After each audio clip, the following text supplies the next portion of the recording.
I think I just miss being his mom and probably seeing him grow up. I wish I had been able to see it. This woman's ex-fiancé murdered her son. When I was about 29 years old, I tried internet dating for the first time. I met my son's father on the site, and I hired a private investigator. Found out that he had lied to me about his name, his age, his profession, but I also found out at that point that he was a suspect in 2 previous murders, one of his older son's mom and also his own mother. The relationship had become pretty abusive. So I filed for custody 2 weeks after Prince was born. It took a year and some change for him to finally get unsupervised access. I was at work trying to make up some hours so that I could spend more time with my son. So I received a phone call from my mom saying that Prince was at the hospital. They didn't tell me anything for hours. And so I ran out of work and headed over to the hospital. And that's where I found out that he wasn't going to make it. The courts determined that he had restricted air, so via drowning or suffocation of some sort.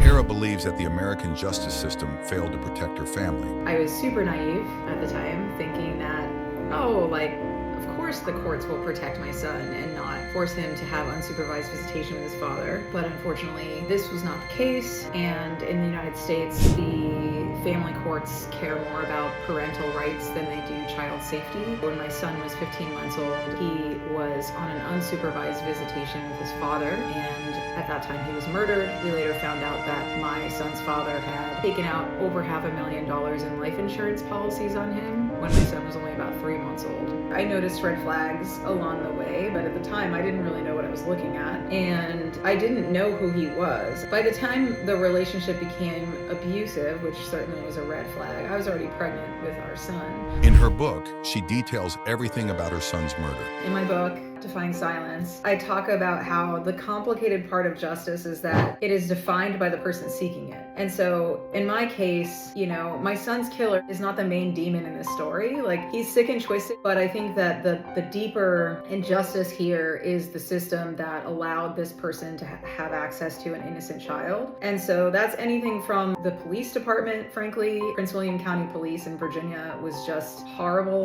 to my family, to my son. The district attorney's office in Virginia was also horrible because all of these people knew that he was essentially a serial killer, and they did nothing to stop him for years and years. And this is one of the main reasons I wrote the book, because so many things happen in this story that were miscarriages of justice in our American system. And I wanted to sort of point out all of those things. There's so many kids suffering in the United States and frankly globally at the hands of abusers. If it doesn't reach the threshold of a child dying, oftentimes you don't hear about it. Prince's murderer was convicted after 5 years, but no amount of justice can bring back Hera's little boy.